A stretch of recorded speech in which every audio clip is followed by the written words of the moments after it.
I never thought I'd be the guy writing something like this, but here I am. My name's Jake, and I've been with my wife, Emily, for about 5 years now. We got married 2 years ago, and honestly, I thought we had a pretty good thing going. Or at least I did. Looking back, maybe I was just blind. Things started to feel off somewhere around the year mark.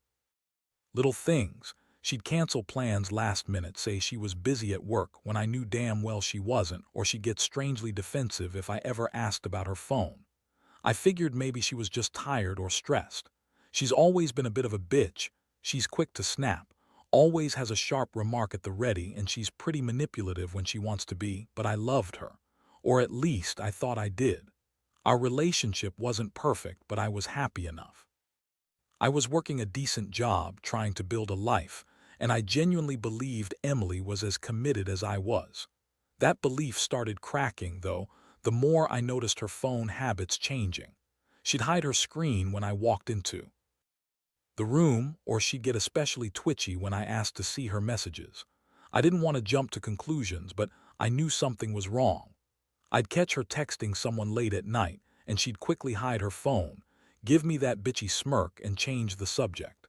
I'd ask her who she was texting, and she'd either brush me off or throw some snarky comment about how I was just paranoid. That's when I started noticing the little things, her disappearing acts, the missed calls from unknown numbers, the way she'd insist she was working late when I knew she was out somewhere else.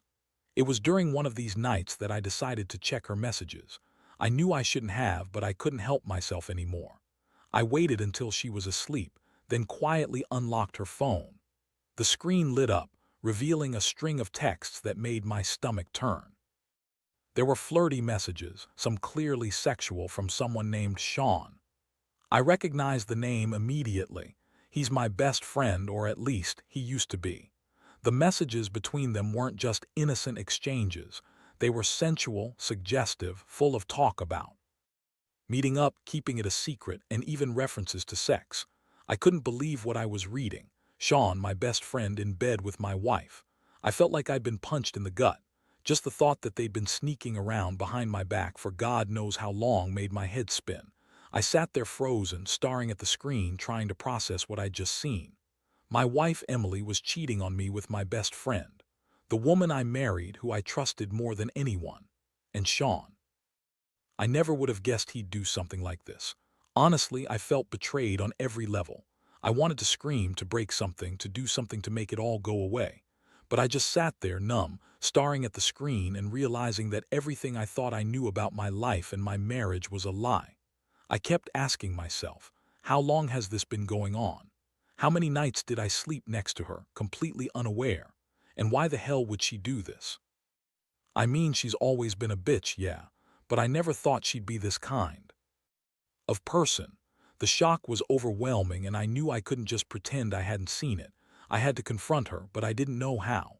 The moment I found out was like my world imploding.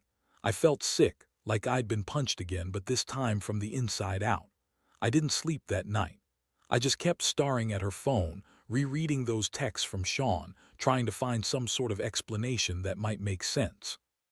But there was no explanation, just a bunch of cheap lies and promises of secrecy.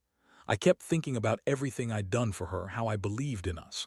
All the times I was patient, trying to give her space, how I never once suspected the one person I trusted was the one sneaking around with my wife. It made me furious, then sad. Mostly sad. How could I have been so blind? The next morning, I knew I couldn't keep it to myself anymore. I had to confront her. I woke her up early, just after dawn, with my heart pounding so loud I thought she'd hear it. She was still half asleep, stretching and yawning, and I just looked at her, trying to keep my voice steady. "Emily, I need to talk to you." Her eyes flickered open, and I could see that smirk forming, that bitchy little smirk she always had when she was about to brush off something she didn't want to deal with. "What now, Jake?" she said lazily. "What's so urgent?" I took a deep breath, trying to stay calm, but my hands were trembling. I showed her the messages from Sean, just held her phone out and said, "Explain this." Her reaction was immediate. Her face froze, then she scoffed. "Are you serious? You went through my phone? That's so invasive. God, you're so paranoid."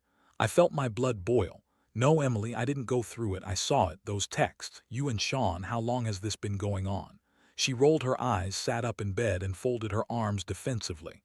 It's nothing, just some stupid flirtation. It's not a big deal. You're overreacting as usual. Her voice was caustic, her tone dismissive. I could see the contempt behind her eyes, like I was just some fool who didn't matter. That was the moment I realized she'd been lying from the start, that she had no intention of telling me the truth. I told her I wanted honest answers. She laughed, that cruel laugh, and told me I was crazy, that I was reading too much into everything. You think I'd cheat on you with Sean? Please, that's ridiculous. You're just insecure, she snapped. But I knew better, I could feel it. The truth was right there, staring me in the face. I wasn't just some naive husband anymore. I was someone who had been played. She kept spinning her stories, trying to gaslight me, saying she was just messing around, that Sean was just a friend and I shouldn't make a big deal out of it. But I knew better. I could see the lie in her eyes. I could see that she was a bitch who lied her way through everything, and I was done pretending. That confrontation set off a chain of events I didn't expect. The anger, the heartbreak, the disbelief, everything hit me all at once. I thought she'd break down, beg for forgiveness, or at least look guilty. But instead she got defensive, started throwing accusations back at me. Said I wasn't enough, that I wasn't exciting enough, that she needed something more. That hurt worse than anything. The woman I loved, the woman I married, was telling me she'd been cheating on me with my best friend, and she didn't even seem to care. It was like I was invisible to her now, like I was just some inconvenience she didn't want to deal with. I felt like I'd been punched again, but this time I was the one bleeding. That day, I realized I had a choice to make. Part of me wanted to fight, wanted to tear everything apart and make her see what she'd done.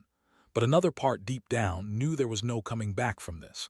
She lied, cheated, and made a fool out of me, and she was still trying to dismiss it like it was nothing. The betrayal was so deep I could barely breathe. I went for a walk after she stormed out of the room, trying to clear my head. I looked at the sky, at the sun rising over the city, and wondered if I should just walk away or fight for us. The thing was, I didn't know if I could forgive her even if she begged.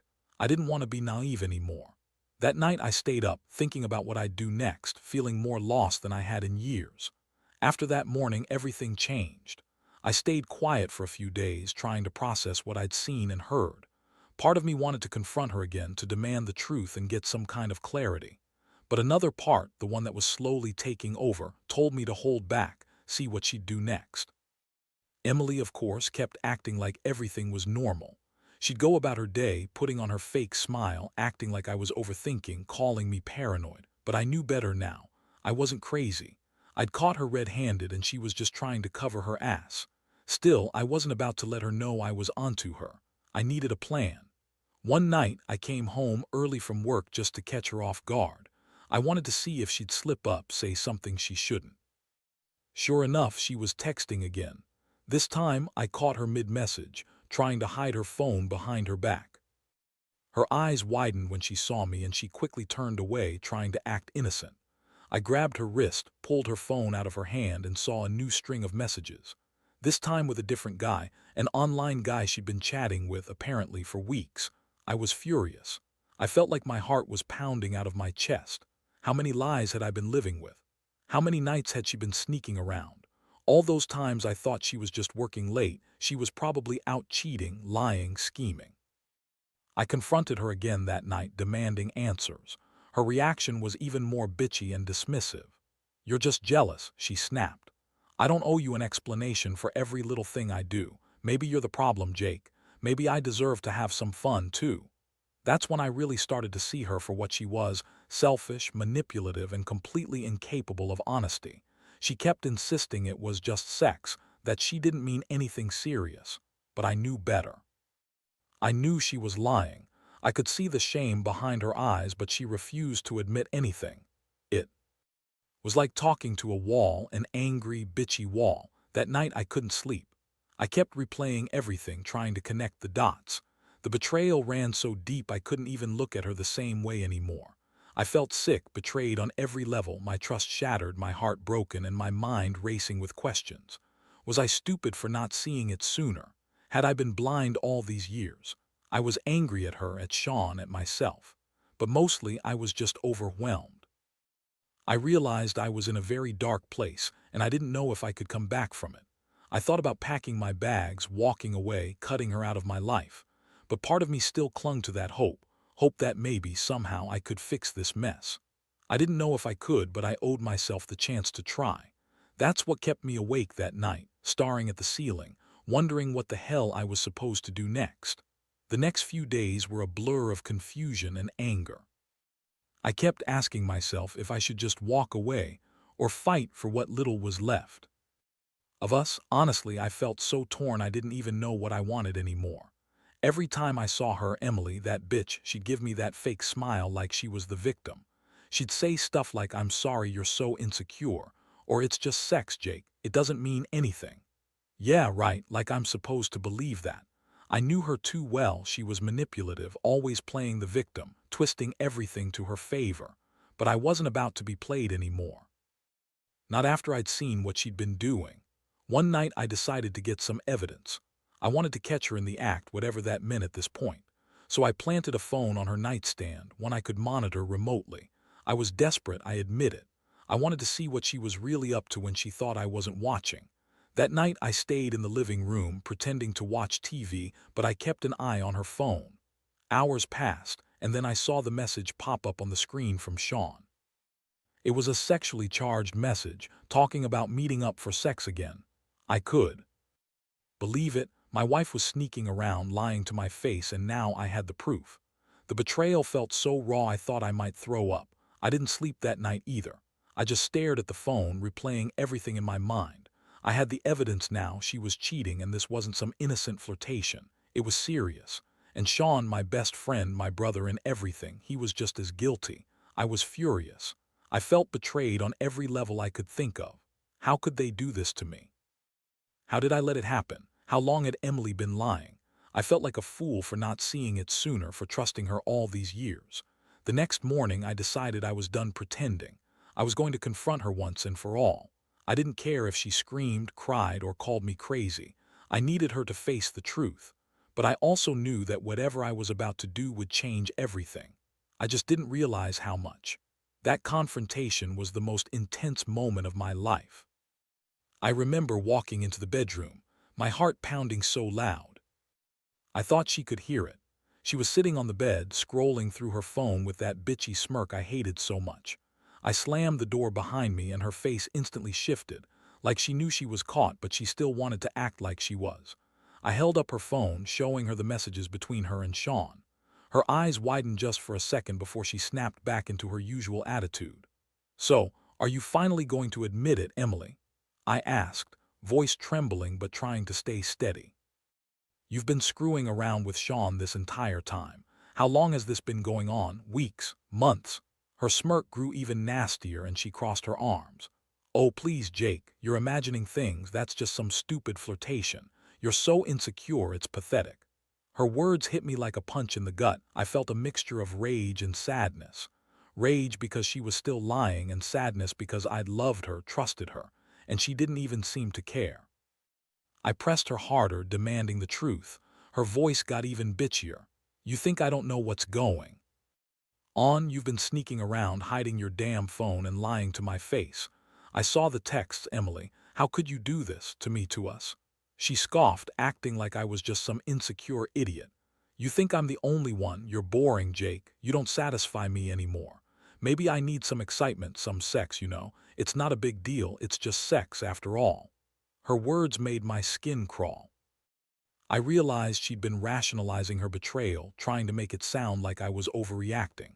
I felt my stomach turn, the betrayal sinking in even deeper. I wanted to shake her, scream at her, tell her how much she'd hurt me. But instead, I just looked at her, feeling numb.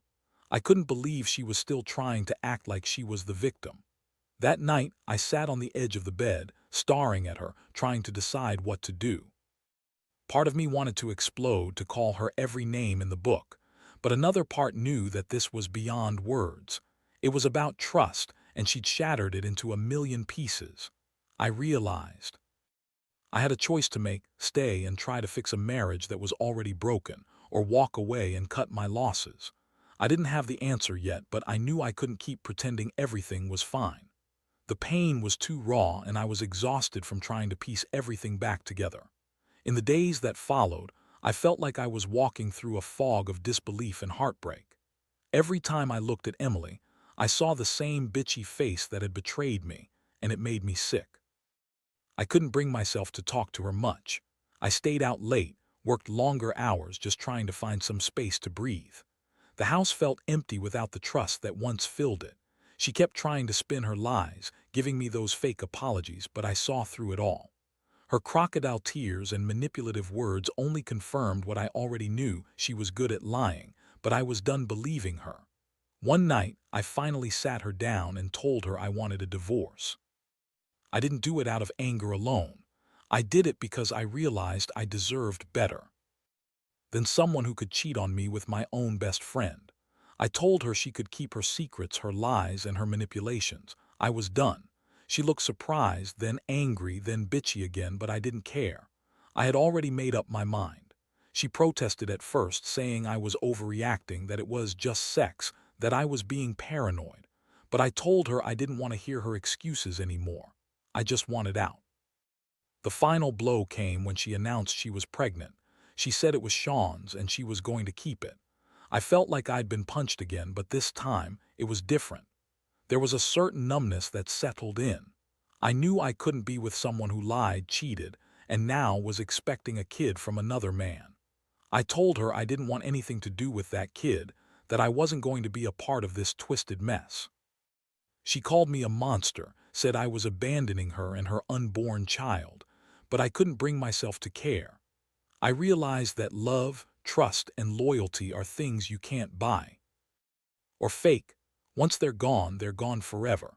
Looking back, I've learned a lot about who I am and what I deserve. I've learned that sometimes the biggest act of kindness you can do for yourself is to walk away from someone who's been lying to your face for years. Emily was a bitch, manipulative and unfaithful, and I should have seen it coming sooner. But I was blinded by love, and that's on me. Now I'm rebuilding my life piece by piece, far away from her toxic presence. I don't regret leaving her. If anything, I regret ever trusting her at all. The only thing I know for sure is that I refuse to be anyone's fool again. Trust is earned, not given, and I'll make damn sure I never give mine so freely again.